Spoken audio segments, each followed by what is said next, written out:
Macam mana kita nak turunkan tahap asid urik dengan cara perubahan gaya hidup dari segi pemakanan ya. Jadi kalau anda mungkin dah lama ada masalah asid urik, mungkin dah ada gout pun kan, boleh tengok video ni sampai habis lah.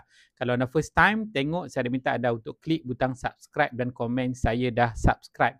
Okay, yang pertama sekali dari segi pemakanan lah, kena elak lah. Kita tak boleh nak makan benda, orang kata makan ubat, dalam masa yang sama kita tak kontrol makan.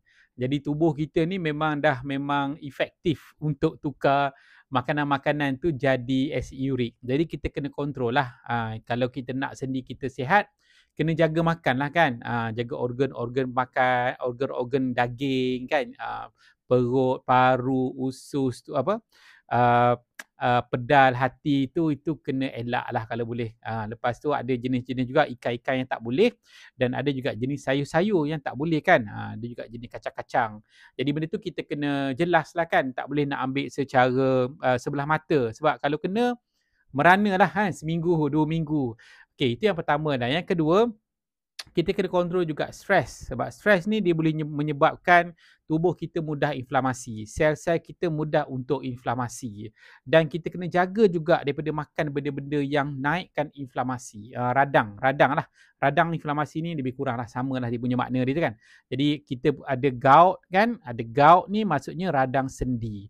Okey, jadi yang kedua ialah apa yang kita boleh amal untuk kita nak bantu turunkan ni. Kedua, kita kena selalu consume kita panggil fiber.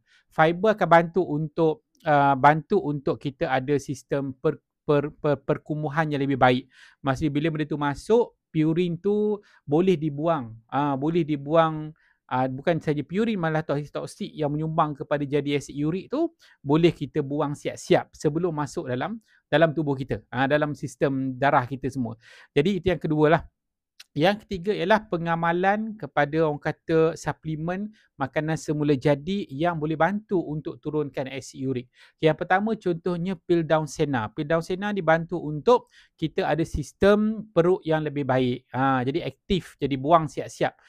Yang kedua ialah boleh amalkan juga alfalfa, sejenis herba. Kita panggil raja pada herba, dia ada juga fiber dalam dia, dan yang penting sifat dia tu pun dibantu untuk turunkan tahap asid urik dengan caranya sifat dia mengalkali. Okey. Kalau alfalfa ni memang dia ada juga purin sikit. Jadi kalau kita nak pilih alfalfa daripada sumber daun sahaja.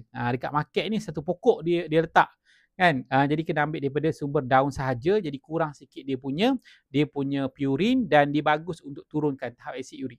Dan satu lagi ialah B-complex. B-complex ni dibantu untuk bakar asid urik yang berlebihan dalam tubuh kita.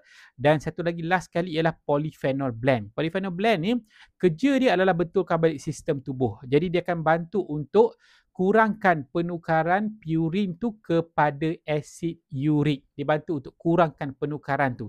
So jadi baguslah kalau kita nak betulkan balik fungsi sel kita. Daripada sel kita tu sepatutnya boleh kawal tubuh kita tak tinggi asid urik ni jadi terlebih-lebih pula. Jadi cuma kalau nak dapatkan produk-produk ni simple saja, boleh dapatkan daripada Ultimate Vitamin, dapatkan daripada saya, boleh check dekat link bio dan juga check dekat description dekat bawah ada link macam mana nak hubungi saya. Jadi itu saja. Assalamualaikum.